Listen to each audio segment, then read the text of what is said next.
words for our chalice lighting today come from Douglas John Traversa. In a world filled with the darkness of ignorance, let us bring the light of reason. In a world filled with the darkness of despair, may we share the light of hope. In a world filled with the darkness of hate, let us shine the light of love.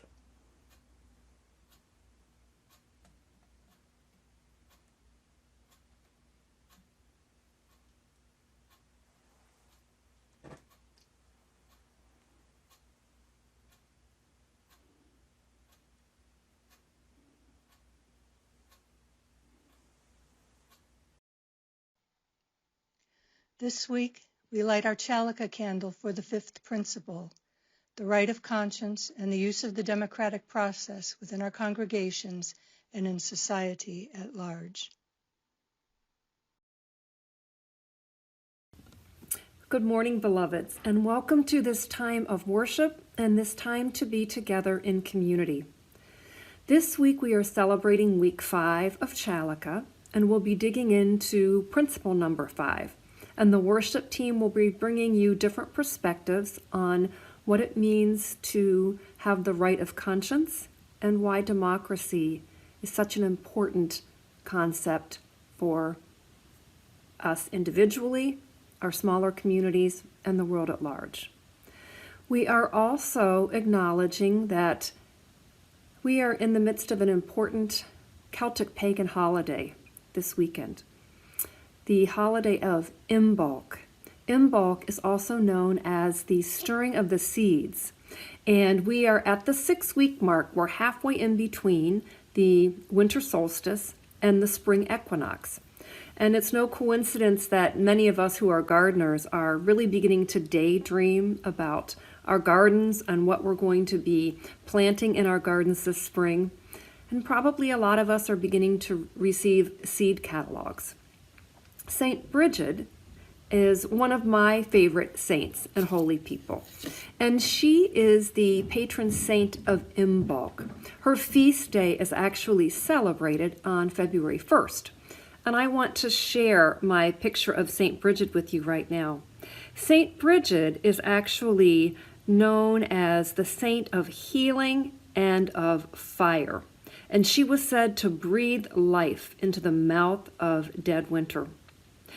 Bridget lived during a period of transition as Ireland was moving away from the ancient pagan faiths, and St. Patrick was beginning to introduce Christianity. I think that we also find ourselves in a time of transition this morning. We have a new administration in the White House. We have new important work that is being done in climate change.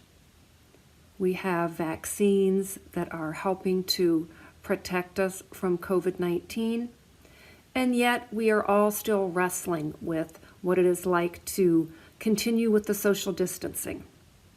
So I'm offering you the warmth and healing of St. Bridget to each of you today, and may we continue to look into the future with the fire of justice burning in our hearts.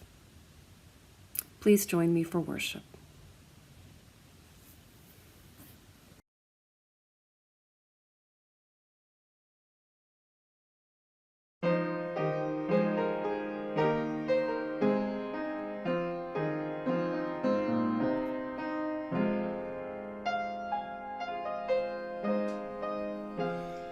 This whole world is full of sorrow, full of sickness, weak and sore.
Each week we take a moment to acknowledge the joys and concerns of the members of our congregation. I light this candle in honor of the joys within this congregation, births, creations, accomplishments, and milestones. I light this candle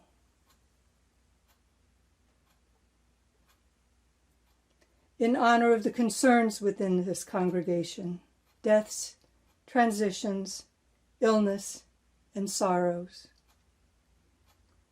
And this last candle I light for everyone. May you be happy, may you be healthy, may you be peaceful, may you be full of love, and may you be able to care for yourself with ease and with joy.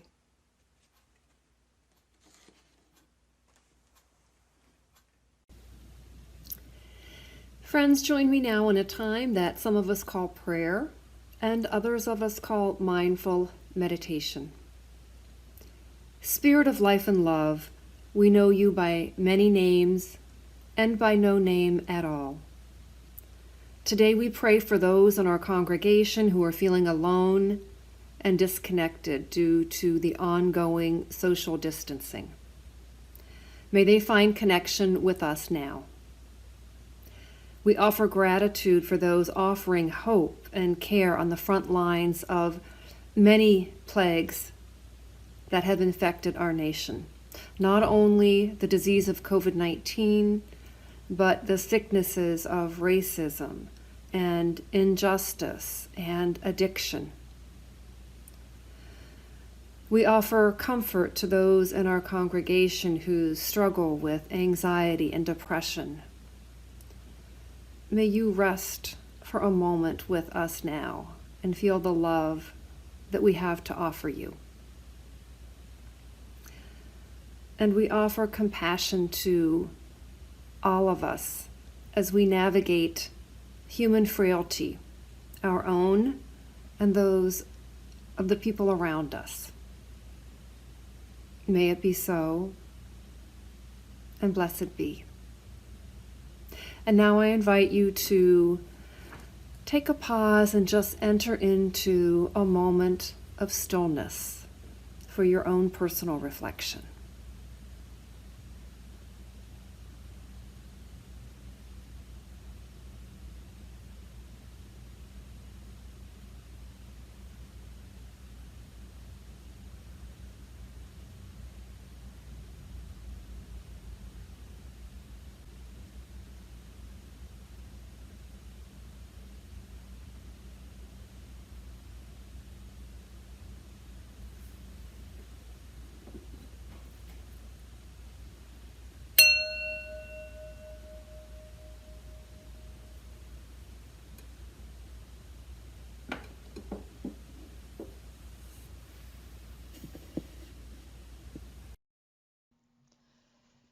The words for this morning's Unison Reading come from the Reverend Dr. Martin Luther King, Jr.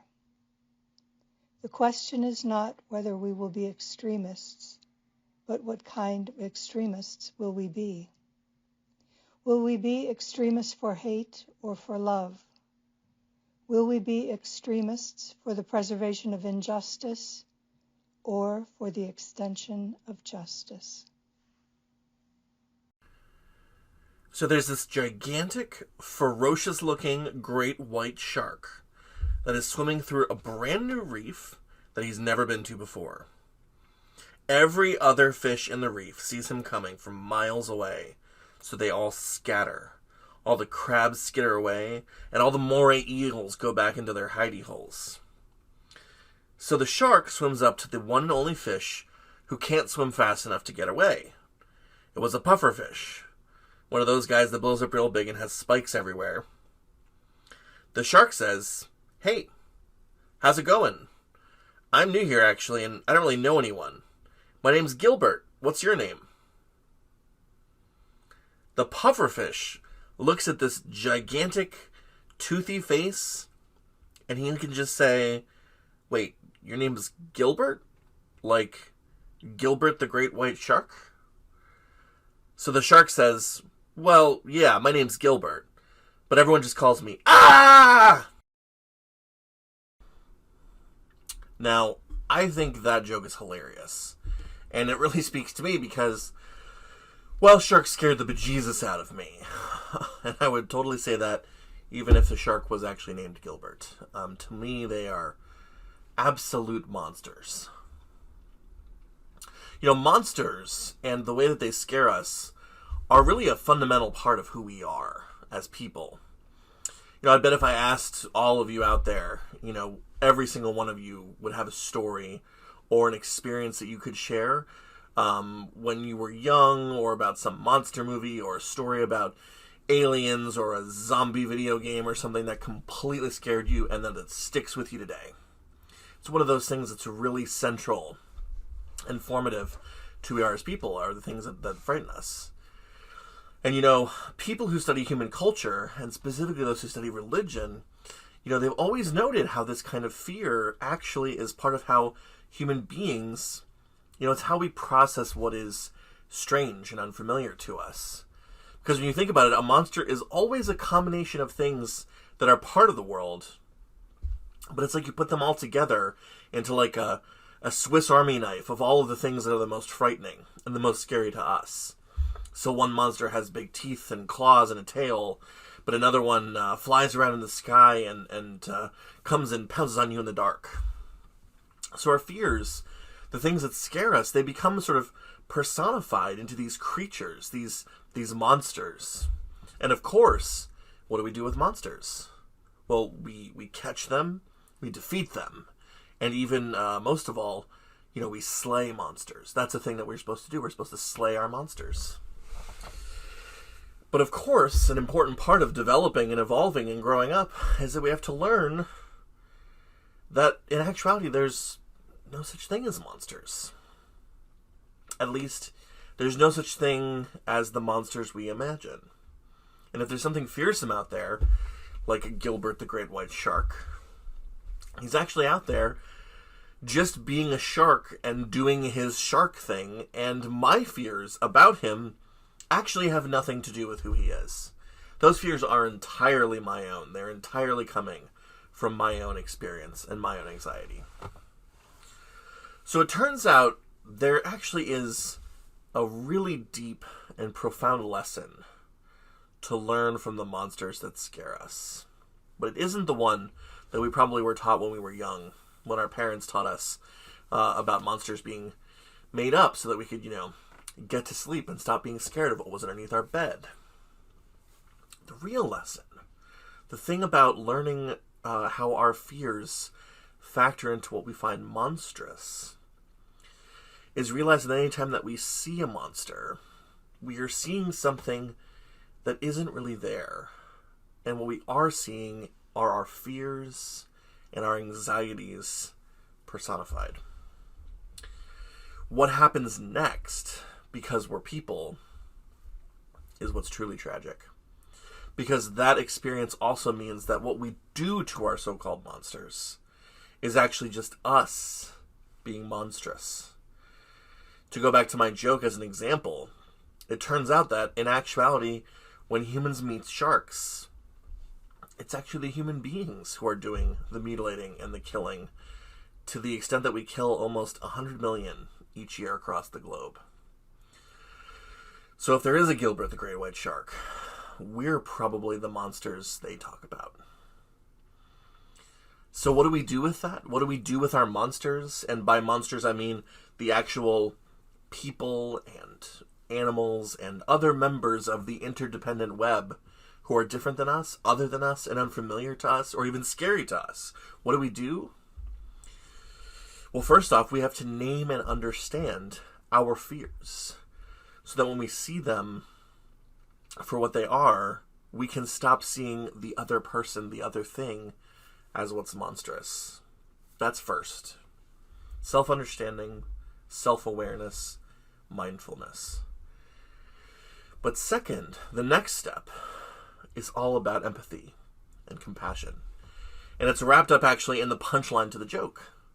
Because we have to have the courage to walk up to whatever other is out there, whatever we used to turn to our monsters, that frightening, unfamiliar person or thing. And as a start, we have to introduce ourselves. And as it were, we should learn their first names. We should be on the first name basis with our monsters.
The other day, I was sitting with my new granddaughter, Evie, on my lap.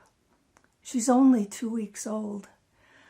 I was looking at her and thinking, this child is a clean slate, waiting to learn. Who will teach her? How will she be taught? I've heard it said that it takes a village to raise a child. She's going to grow up in an area where people are not as open to diversity as in the city. The world is changing, I think, for the better, but where she lives, there are those who are entrenched in the old way of thinking. They are digging in, thrashing, biting and fighting, and will not let go of these ways. The fifth principle says we affirm and promote the right of conscience and the use of our democratic process within our congregations and in society at large.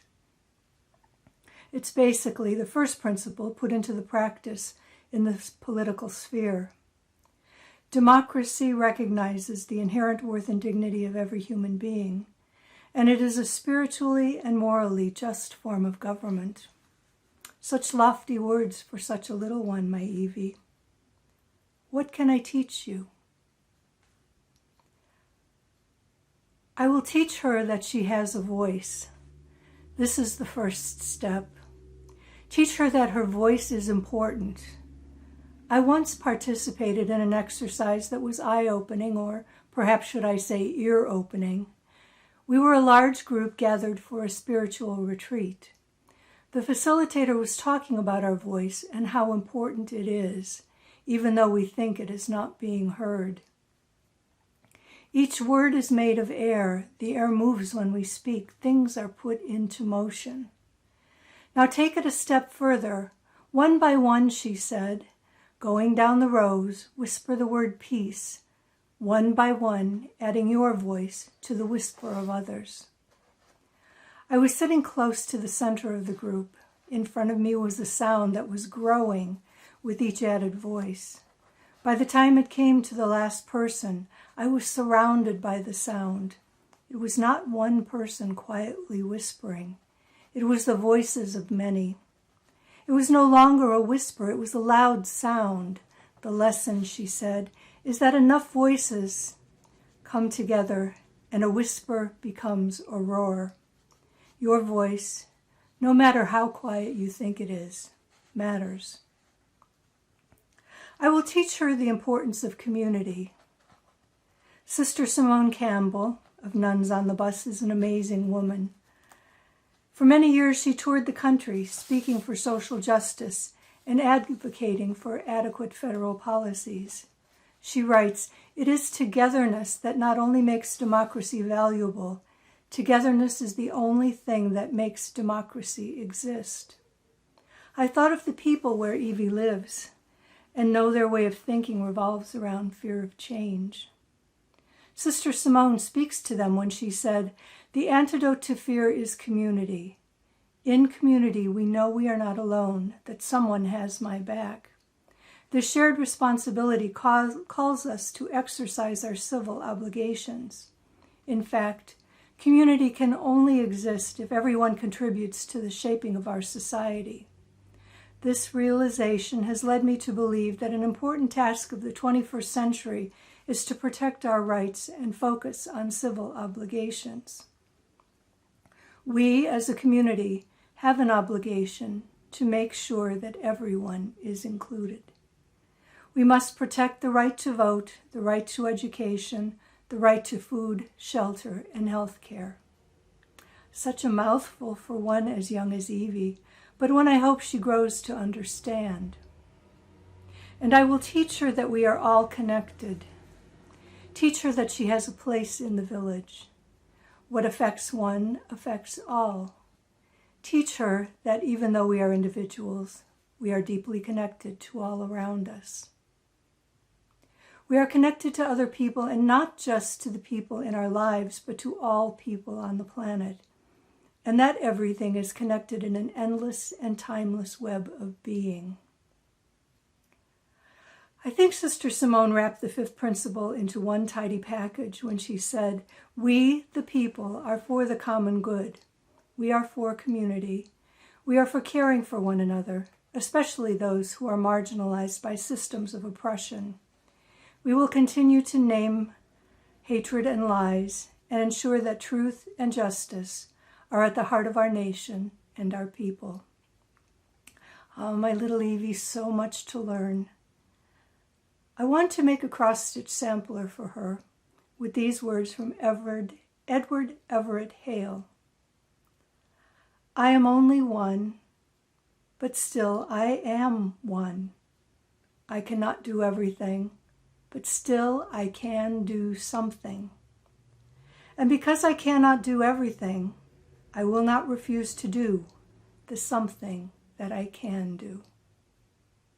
It's a long road, my little one, but we will be there to guide you safely through. Good morning.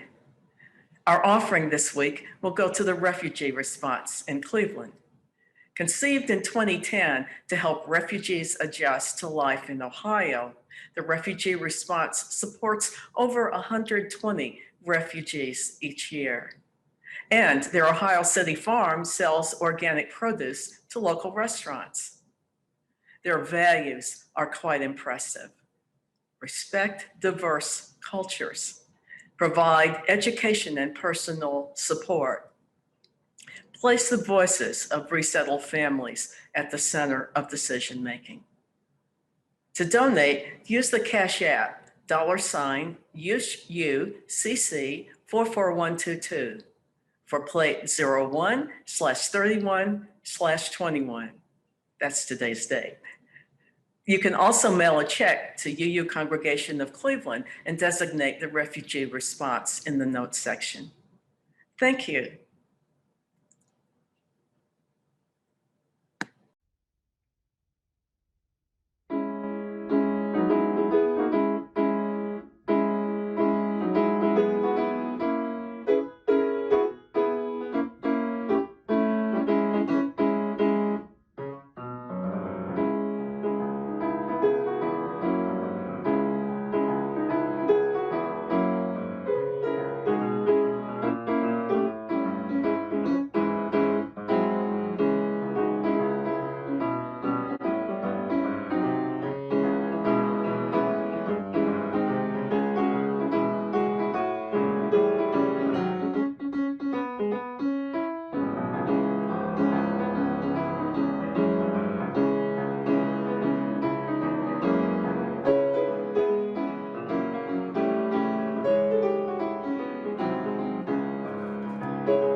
Each week we come together as a people. Together we share stories, love, aspiration. We also share our bounty in ways that express our religious UU values. May this important ritual of sharing abundance remind us that making our world better is a task best shared. Sow a thought and you reap an action. Sow an act and you reap a habit. Sow a habit and you reap a character. Sow a character and you reap a destiny.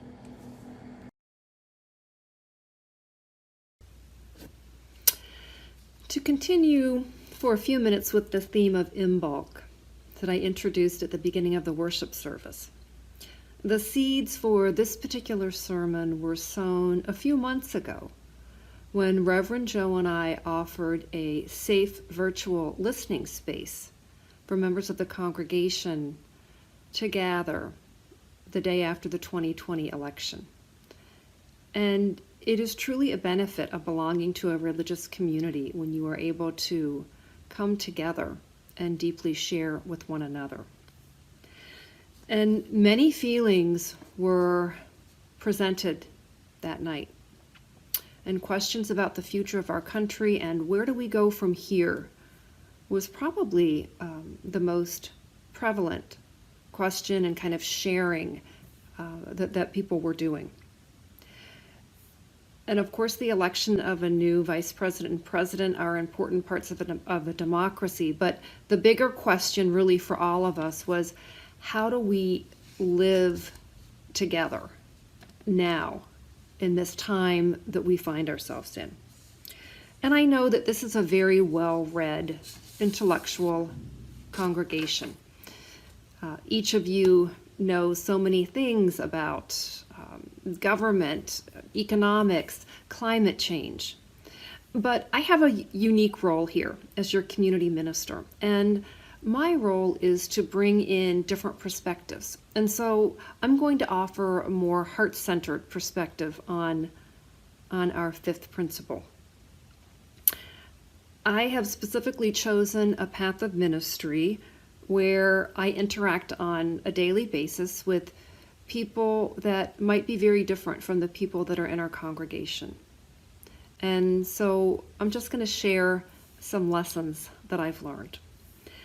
In my work with veterans, I often will be ministering to Trump supporters, QAnon believers, Christian nationalists, and sometimes even white nationalists. And my ministry takes place in a therapeutic environment, and I have been trained in what we call a trauma-informed care approach. And in this approach, a trauma-informed care approach, we focus on the question, what happened to you? Not the question, what's wrong with you? It's what has happened to you? What has happened to you over your lifetime to bring you to this point where you are in our hospital?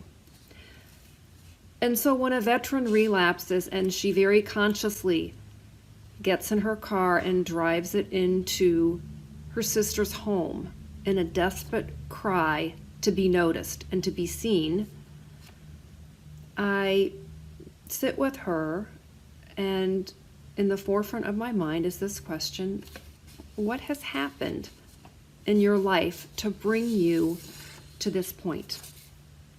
And when I sit with a male veteran and he very calmly and matter-of-factly is sharing his racist ideas and explaining why the races shouldn't mix, I take a deep breath and I sit and I try to help peel back the layers of indoctrination that has brought him to the point where he actually believes that somehow people are different because they have a different amount of melanin in their skin. And this is the very slow work of the question, what happened to you? And yes, of course, I am shocked and horrified and so sad, so very, very sad that a life has gotten to this point. And it can be difficult to lead with this question of what happened to you. And this question in no way tries to subvert accountability and personal responsibility. There will be jail time for many of the people I work with. There are cut-off relationships, family members and friends that never want to speak to them again. And for me as the spiritual advisor, what makes me also very sad is the fact that probably the most important relationship that they can have, and that's with themselves, with their inner self, has been damaged and cut off. because our spiritual self is the ability to really integrate both the negative and positive aspects of each person. And so what I have really learned over the years in working in this trauma-informed care approach with the question, what happened to you, is the power of fear. The power of fear to shape human behavior. And so all of these thoughts have been germinating in my mind as I prepared for the sermon today. And I kept coming back to a story that has provided me with a lot of wisdom and hope and resilience over the years. And so I'm going to share this story with you today. It's called the Shambhala Warrior Prophecy, and it's ancient. It comes from the 12th century, and it is in the Tibetan Buddhist tradition. And I learned this story from Joanna Macy, who many of you know as someone who's worked in social justice, in climate work, in spirituality. And it's important to know that the key to understanding this story is that the term Shambhala warrior is a metaphor, a stand-in for what we call the bodhisattva nature, the bodhisattva nature. And in each of us, we have the opportunity to really nurture compassion and the ability to acknowledge and look suffering in the eye. And this is what it means to be a bodhisattva, to really work with the idea of being able to offer compassion to alleviate suffering. And so as I tell this story, just imagine that you and I are actually just having a one-on-one conversation. So there comes a time on the earth when all life is in danger. Great powers have arisen, barbarian powers. And these powers are using all of their wealth and resources in preparation to annihilate each other. They have created weapons of mass destruction that can lay waste to the world. And in this time of danger, the well-being of all beings hanging by the most fragile of threads. This is the time when the kingdom of Shambhala emerges.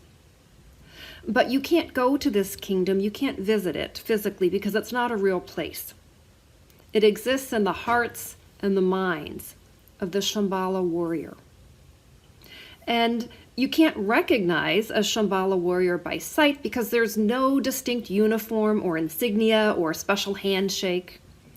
Shambhala warriors have no land of their own because they are always moving in the land of the barbarian.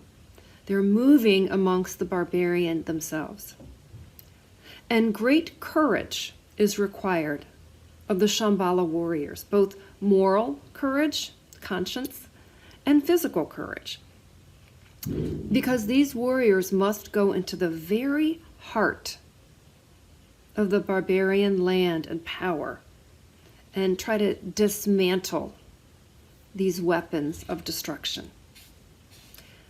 But the wisdom that the Shambhala warriors carry is that they know they can destroy these weapons because the weapons are mind-made. And when something is made in our mind, we can dismantle it with our mind. The Shambhala warriors know that the dangers that threaten life on earth, our democracy, do not come from evil deities or supernatural forces. Instead, they arise from our own choices, our own relationships, our own fears, and our own fear of facing our fears. So the Shambhala warrior, your bodhisattva nature, must go into the training in the use of two weapons. The weapons are compassion and insight, and both of these weapons are necessary. Compassion is the weapon that motivates us, that it provides the fuel, it allows us to go out into the world and actually confront suffering, not turn away. It motivates the warrior to act on behalf of compassion to heal. Compassion allows us to move past the fear of suffering. And when we are no longer afraid, then you can transform suffering into a different condition. But compassion alone can burn us out because it can be exhausting. And so we need a second weapon, which is called insight. And this is insight into the complete codependency of all living things. This insight allows us to see that the battle is not really between good and evil people, because the line of good and evil runs through everybody's heart. Everybody has the capacity for good and evil. And we realize that we are all interconnected in this beautiful web, and that what affects one part of the web will affect another part of the web. But insight alone is too cool to use as fuel to keep us going. This is why we have to put insight and compassion together. The heat of compassion to move us out into the world to confront suffering, and the coolness of insight to keep us understanding the interconnectivity of all of our actions and relationships. Both of these weapons are very, very necessary for the Shambhala warrior to achieve that bodhisattva energy. So this story reminds me that the barbarian nature and the bodhisattva nature coexist within each of us. The weapons of mass destruction, which are really fear of not being enough, fear of not having enough, fear of not being smart enough, not being sexy enough, whatever it is, you fill in the blank for your own fear, whatever you fear the most about yourself. And understand that these fears are mind-made. So we need to call upon the moral courage inside each of us to muster the strength to use our compassion and insight to heal ourselves and to heal others of this fear. Compassion allows us to hold the fear tenderly and to recognize it not as a shortcoming, nothing to be ashamed of, but to simply offer compassion to ourselves and to others in the moment of suffering, the moment of feeling that fear. And insight allows us to see that it is indeed so necessary to offer this compassion because we are interconnected. The greatest spiritual teachers of all times, throughout centuries, from every tradition, are always reminding us that what affects me affects you, and your action will ripple out and affect me somehow. So if one person has the capacity to be a bodhisattva, we all have that capacity.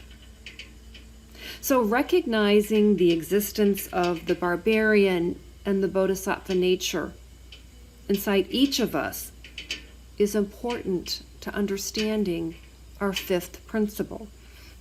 Because democracy fundamentally rests on the activation of the conscience inside each person. And you cannot develop your authentic conscience if you live in fear, or if you don't have an understanding of how deeply we coexist together. You won't be able to make a decision just based on your own needs and wants, but you will always be thinking outside of yourself. And when a person is able to enact their conscience, it naturally will affect everyone around them. And it's not just about voting. It's about how we make choices every day about how we're going to be in relationship with each other. And democracy is surely a very slow way to make decisions and to govern. It is much easier to govern by force, to be autocratic. It is slow and messy to have to listen to somebody else's opinion and to then have to confront our own prejudices and fears. That's why we must nurture the seeds and the seedlings of the bodhisattva nature inside each of us. And for those of you who like practical instructions, I have them. I have 3 different ideas for you, generated on different personalities and different circumstances to help you nurture the Bodhisattva inside of you. The first one is when you strike up a conversation with someone who you know holds a different viewpoint, do not debate. The idea is to simply be able to be in a place to listen to somebody else's story. Debate won't work. Fear does not respond to logic. It does not respond to rational thought. Fear does respond to kindness and non-judgment. We are just trying to begin to lay the groundwork for a deeper relationship. Number 2, develop your own spiritual practice to really help you become open to someone who is not like you, so that when you do encounter them, you are grounded enough to be in that place where you can call on your bodhisattva nature. And I want to share one that I've learned from the Sikh activist and teacher Valerie Kaur.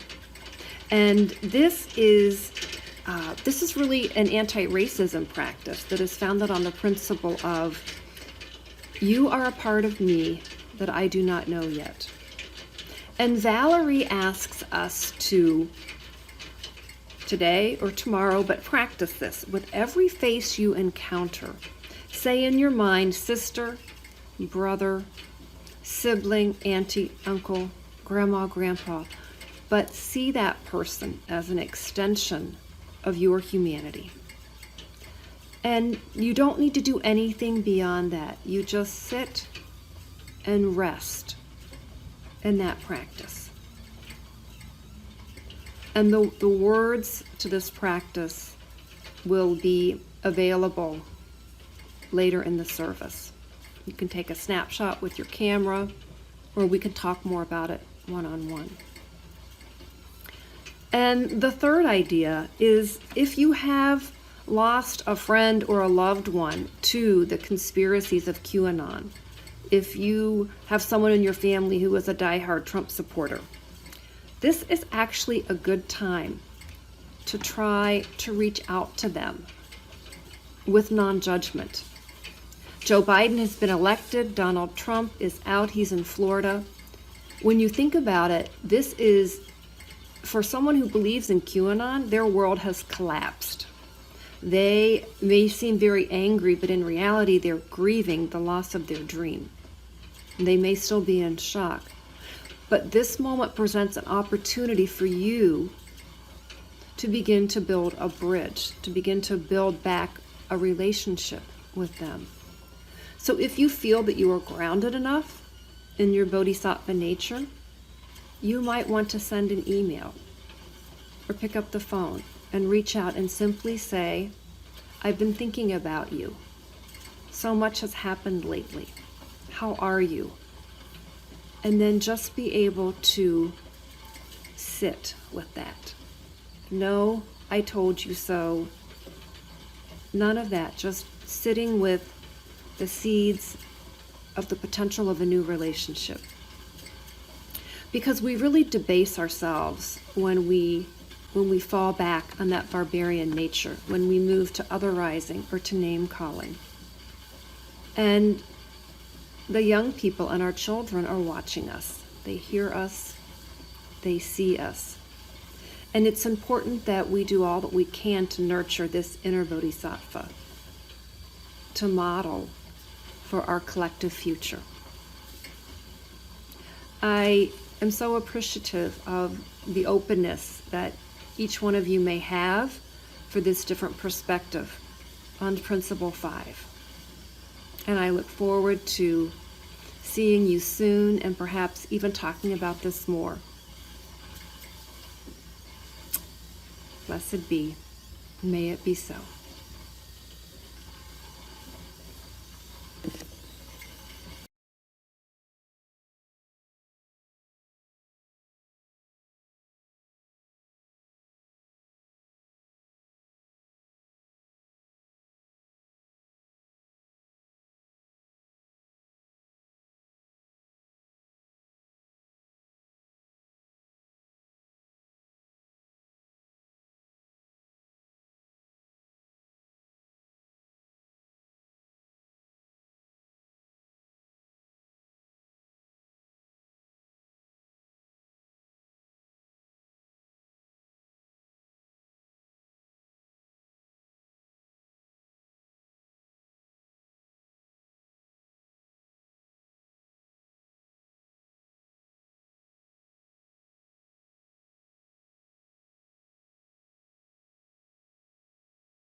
There's too much hardship in this world to not find joy every day.